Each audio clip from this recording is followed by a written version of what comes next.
Good morning po. Welcome po kayo sa Lop. Ako nga pala si Jason Jacinto, aka Pekto, from Molino, Bacoor, Cavite. Pasok po tayo. Actually, katulad ng karamihan, nag-start ng kabataan. Bago, siyempre, hindi naman, wala tayong budget, wala tayong, naghinto. Bago nung mga year 2006, nakabalita ng may karera, ganyan, galing kay Kuya Mike Mirasol. So, nabalitaan yung mga karera, tinuruan niya ako. Actually, sa kanya galing yung Spaniard ko. Kay Mike Mirasol, aka 3M. Pipers Group siya.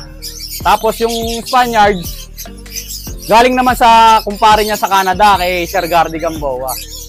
Sila ang pinagsimula ng mga Spaniards dito. So, yun. Doon nag-start, mga 2007, 2008, ganyan. Ano ba yung ilang taon na po kayo nag-start? Yun, since 2007 yata o 2006, ganyan. Matagal na rin po. So, kaya yung hawak namin Spaniards, matagal na yan. 2005 pa lang, 2006, andito na sa Pilipinas yan. Pinarating ng Pipers. Yun, nagkaroon nga si Kuya Mike Mirasol. Nabahagyan ako rito. Kasabay niyan yung kila Doc Eddie Alcaraz ng Laguna, yung PHA player. Yan ang mga kasabayan nung nagparating dito ng Spaniards dati.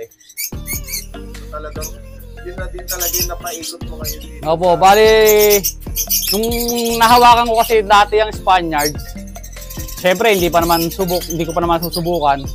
Nakita ko yung build ng katawan, maganda, apple body. Sabi ko, ito ang gagawin kong gagawin kong pundasyon.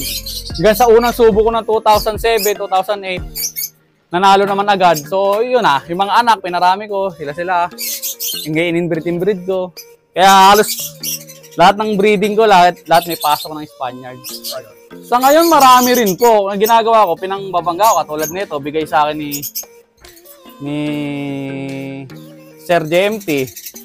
Tapos may brown din dyan na bigay niya na torsion line. So, may mga binili rin ako niya, Emil Dennis Cooper, Emil Dennis Koopman.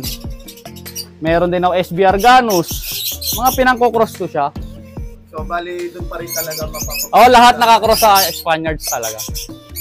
Katulad nito, SBR Ganus, cross ng inbreed ng Spaniards. Ito yung inbreed ng Spaniards. Ayan, may anak yan, dalawa. Tingnan nyo ang katawan. Bilog na bilog, Ayan, ang dalawang anak niya, nakabreed dyan. Puso. Yan ang mga karakteristik ng Spaniards. So, ito yung tatay na superset winner ko nung North sa CHPA. Inbreed siya, tapos cross SBR Ganus. Ayan yung anak niya, yung katabi niyang yan. So bali yun na rin ang nanay at tatay? Same pairing ginawa ko ulit. Para sa sunod na sunod na North. Pero ito, naka-South na nga yan. Testing ko sa South naman. Actually, hindi naman ako may gamot ako, pero tawag nito? Pag derby lang ako nagagamot Yun lang binibigay ko, tulad ng B-pollen. Pag Friday. Tapos, ano pa ba? B-complex yun. Normal naman ang B-complex, ganyan. Tapos Wakamoto. Ibayo. So, mga ganyan lang, simple lang. Pang kumbaga, yung tawag ng tipid racing, kumbaga. Nananalo naman din po. Kaya, kumbaga, bakit pa ako susubok ng mas mamahaling gamot, mag-aaksaya lang ako ng pera, pwede naman din sa... Although, natatalo, syempre, normal. Syempre, nanalo din naman, doon na lang tayo sa sa subok na mura pa. Tipid racing, kumbaga. Bagay, ito. Isa sa sa mga Spaniards ko na Ito, Spaniard in-break naman to. Ang tatay nito, Portugal. In-break Portugal ng Pipers pa rin. Kaso matanda na to, 2011. Ang huling anak niya, yung mga naka-inbreed sa kanya. Ito yung nanay ni Negra. Yung 9th place ng Tacloban. So ngayon, tinetesting ko ulit siya i-breed. Baka sakali mag-produce pa. 2011 pa siya Tanda na. Ito, katulad nito. Ito nga yung Spaniard na inbreed, nag-anak na kagad ng super set winner. Ito yung super set winner. Kaya inakailan din ito. Andun, yung pang-entry ko sa OLR. Tingnan nyo ang ano niya, no? Parang wala rin inakaya, no? Grabe, no? Pusong-puso talaga yung... Macho yan. Super set winner din yan ng, ano, ng North. Ang kapares niya, super set winner din. Ito kasi pagudpod. Itong kapares niya, sa APR naman, Santa Ana naman, super set winner din. Ito, ang tatay nito, Tacloban Clacker, 11th overall sa Capcom. Spaniard base pa rin. Ang nanay naman nito, third ng C-Race sa PBBC. Spaniard base pa rin. Oh, yun ang nanay tatay niya. Nakakaano naman, lumalayo din naman, nakakatakloban din naman. Tapos, ang kapatid ng nanay nito na na hen din is MacArthur finisher din. Oo. Kaso naibenta ko noon, wala na akong pera dati. Sayang nga, dapat binaiba ko na lang. Ito, bali mga Tacloban cross Tacloban. Ganun ginawa ko. Ito yung ano, isang kapatid ng balistak lang, kapatid ng MacArthur finisher, tsaka kapatid ng nanay no na third ng series. Yung cup. Spaniard pa rin. Oo. Spaniard pa rin ang base niyan. Ito yung nanay nung inbreed ng nanay ni Negra, yung kaninang yung checkered na may puti nung 2011. Saan dito si ano? Ito si NMAX. Si NMAX saka si Negra. Ito si NMAX winner. Nakagat nga ng daga oh, naging yakuza. Bago lang yan, isang araw lang. Ito si NMAX winner natin. Ang kapatid na buo niya, yan, ang checkered na yan. Tacloban Clacker, 11th place. 11th overall, Tacloban Clacker.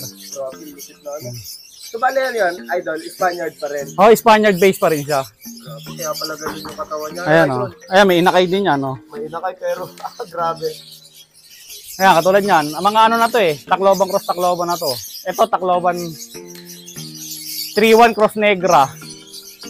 Pares Tacloban Clacker. Ito naman kapatid na buo ng ni Tututo, Tacloban Clacker din. Pinagkakumbaga, tatlong blood ng Tacloban ng pasok niyan. Negra 3-1 tsaka full sibling Tututo. Tapos Spaniard pa rin. Oh, halos Spaniard base pa rin yan. Kasi yun ang tagang ginawa kong base.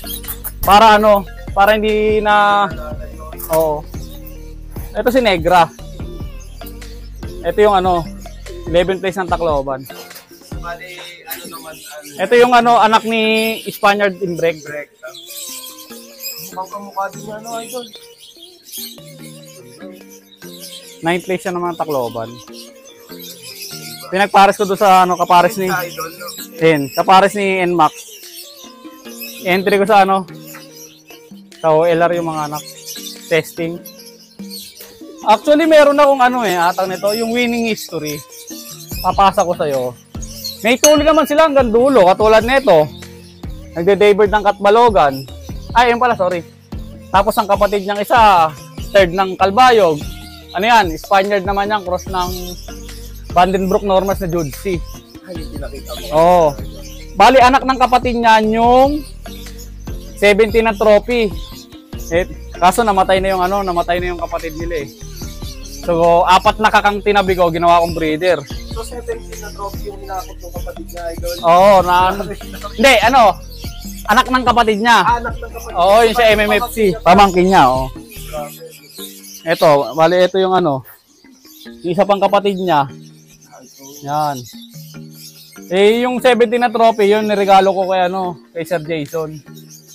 Kay Idol Jason to kayo. Oo, yan ang niregalo ko. Ayun, nagdagda ng ibon, nagka-driver pa, idol.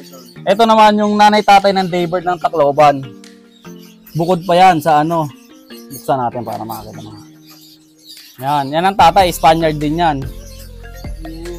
So, ang ganda Tatay ng Daybird ng Tacloban yan. Itong nanay, yung naglilimlim. Ano naman yan, regalo sa akin ni paring Ginson yan. Yan, nanay-tatay ng Daybird ng Tacloban naman yan. Meron din mga anak yan doon na ginawa kong breeder ngayon. Para halos lahat ay Tacloban na pasok.